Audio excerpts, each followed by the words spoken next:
Para 1929, México había avanzado mucho en el camino que eventualmente lo convertiría en un país moderno, libre, soberano y democrático. Sin embargo, en el sistema político todavía debían crearse partidos que pudieran representar a los ciudadanos y cuidar sus intereses. Para ello surgió el Partido Nacional Revolucionario, bajo el liderazgo del general Plutarco Elías Calles, el cual permitió que los diferentes liderazgos surgidos de la Revolución Mexicana trabajaran juntos en un solo proyecto de nación. Es considerado como antecedente del Partido Revolucionario Institucional, el partido con más historia y fuerza política. A unos meses de ocupar la presidencia por segunda ocasión, Álvaro Obregón es asesinado el 16 de julio de 1928. Después de eso, cualquier cosa podía pasar.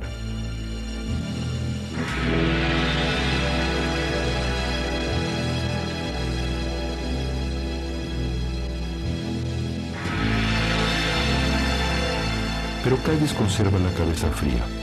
Cada paso que dio tuvo un toque de sabiduría.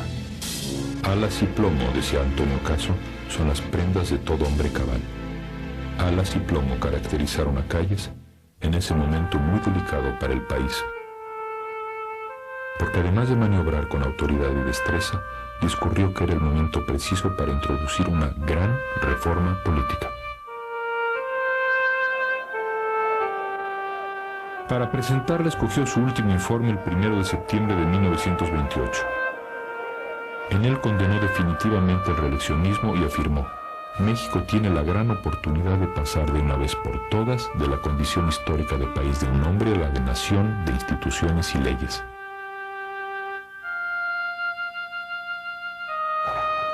Su acierto siguiente fue el favorecer la elección de Emilio Portes Gil como presidente interino. Portes Gil, abogado tamaulipeco, era un político joven, pero experimentado, sin ligas con el callismo, pero tampoco obregonista puro.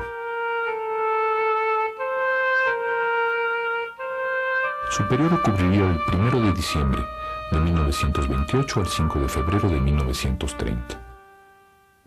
Una vez solucionado el problema del interinato, Calles puso alas a su gran proyecto institucional, la creación del Partido Nacional Revolucionario, el PNR, que detendría la disgregación del grupo en el poder y lograría que la sucesión política se hiciera de modo pacífico.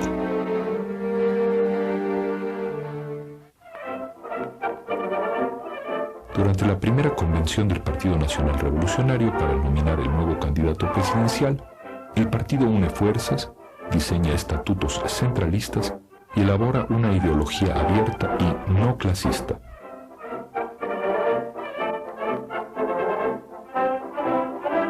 Su siguiente acierto fue favorecer al nuevo candidato, un viejo revolucionario, el ingeniero michoacano Pascual Ortiz Rubio. Aunque había sido maderista, constitucionalista y constituyente, Ortiz Rubio había permanecido fuera del país varios años y carecía de toda base política propia. El único candidato de oposición en 1928 era José Vasconcelos. Toda una generación estudiantil siguió sus pasos.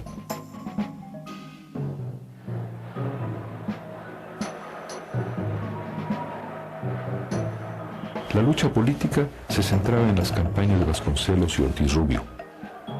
En ellas, el Partido Nacional Revolucionario tiene su primera participación y también sus primeros pininos en tecnología de fraude electoral.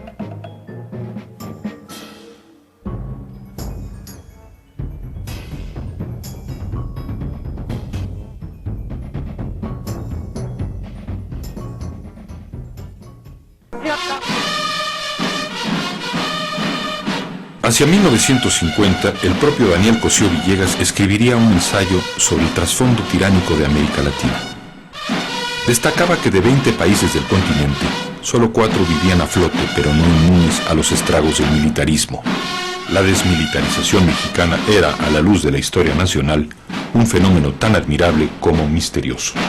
Era lógico en un país que hizo una revolución que realmente gentes del campo, gentes de las escuelas, el pueblo, una revolución popular. De ahí salieron generales muy distinguidos y muchos de ellos fueron caudillos. No tienen nada de particular que los primeros mandatarios fueran generales. Los nuevos generales revolucionarios, geniales algunos de ellos, fueron militares advenedizos. Antiguos maestros de escuela, agricultores o burócratas, soñaban con bajarse del caballo, quitarse las charreteras y encabezar el orden civil. No era una corriente militarista, no era una corriente como la de los países sudamericanos, de que ahí se forma un movimiento político, no. Eran producto de una revolución popular que estaba derribando una dictadura. Cuando Cárdenas durante su mandato ordenó el ingreso masivo del ejército al Partido de la Revolución Mexicana, los militares acataron.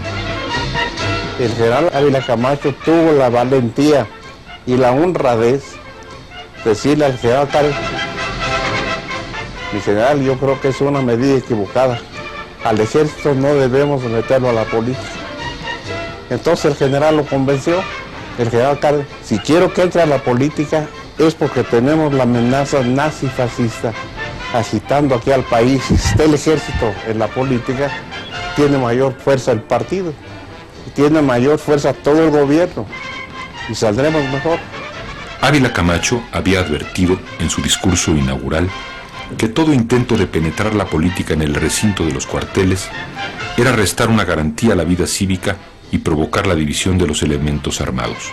Poco después de entrar el presidente, de tomar posición en Ávila Camacho, retira al ejército como sector del partido para que vuelva a sus cuarteles y no se inmiscuye en política. El argumento de fondo era que las actividades partidarias de los militares ponían en peligro la necesaria cohesión del ejército. Pero los militares que ya habíamos sido electos, éramos diputados, ya no tampoco nos constituimos en grupo militar dentro de la Cámara, sino nos repartimos, unos en el sector popular, otros en el sector campesino, etc. En esto no solo influyó la tendencia civilista, sino también el hecho de que los sobrevivientes de la lucha revolucionaria eran de edad avanzada y se diezmaban, por razones naturales, día tras día. Empezaron a desaparecer los caudillos y se volvió un ejército institucional.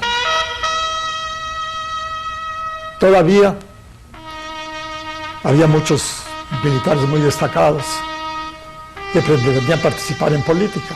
Un ejemplo es el del propio general Almazán, quien después del escándalo electoral de 1940 volvió a sus negocios de contratista en caminos y renunció a la vía violenta.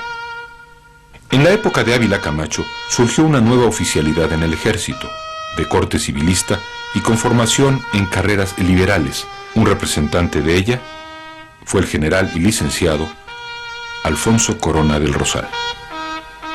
Ávila Camacho disuadió a los ambiciosos y compró voluntades en el ejército. Hizo construir un moderno edificio para la Secretaría del Ramo y el Hospital Central Militar.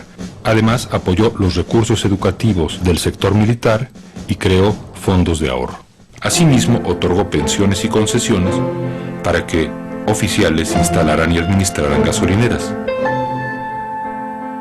Era la personalidad del general Ávila Camacho, que era un dualismo de un verdadero soldado, pero un soldado que entendía el porvenir de México y entendía el papel del ejército y el papel de las instituciones civiles, y dio el paso. Estando en época de guerra, mantuvo al país en paz y que logró preparar el cambio lógico, tranquilo, de los jefes militares a los jefes civiles. La grandeza del presidente Ávila Camacho es haber sido el último presidente militar civilista y el, como Miguel Alemán, el primer presidente civilista con respeto militar. La mayor lección de los militares fue salir del escenario histórico a tiempo. Sus sucesores, los universitarios, se beneficiaron de esta decisión, pero muchos años después carecieron de la visión y la grandeza para limitar su propio poder a través de la democracia.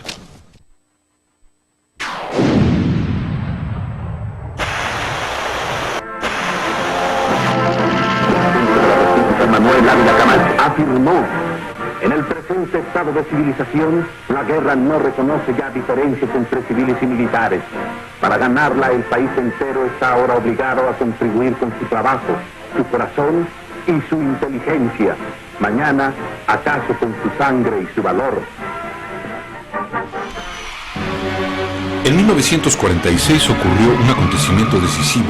El Partido de la Revolución Mexicana, PRM, se convirtió en el Partido Revolucionario Institucional, el PRI. Si bien el nuevo nombre no implicaba una reforma de estructuras básicas, sí hubo una transformación de fondo, la renuncia a la política de masas y la búsqueda de una política de colaboración entre las distintas clases sociales. En el Club de los Pinos que formó mi tío y mi tía, de los cuales pues, estaban todos los hijos de los ministros, de todos los familiares. Lo que él quería era sus mismos colaboradores que estaban en la política, que sus esposas y sus familiares llegaran y conviviéramos para que se hiciera como una gran familia. ¿Por qué? Porque pues, más adelante pues todos nos conocíamos, entonces en un momento dado pues nunca sabe de quién necesita uno, con esa gran familia y todo eso pues nos desarrollamos muy hermoso. La mira de mi tío era precisamente esa, la unión, que siempre fue una de sus ideales más grandes. La unidad nacional propuesta por Ávila Camacho reafirmó las representaciones, los símbolos, las imágenes del Estado y de la nación sujetas al partido oficial. La familia revolucionaria se fortalecía cada vez más. La lucha por tener un México mejor, que se inició desde la Revolución Mexicana, continuó evolucionando y sumada al proyecto civil, alejado del aspecto militar. En 1946, el PRM se transformó en el Partido Revolucionario Institucional, bajo el lema Democracia y Justicia Social. El PRI inició un camino de incansable liderazgo mediante el cual ha ayudado a que los mexicanos construyamos la gran nación que somos hoy en día. Prueba del carácter ciudadano del PRI fue que en 1946 Miguel Alemán asumió la presidencia como el primer presidente de México no militar en la era post-revolucionaria.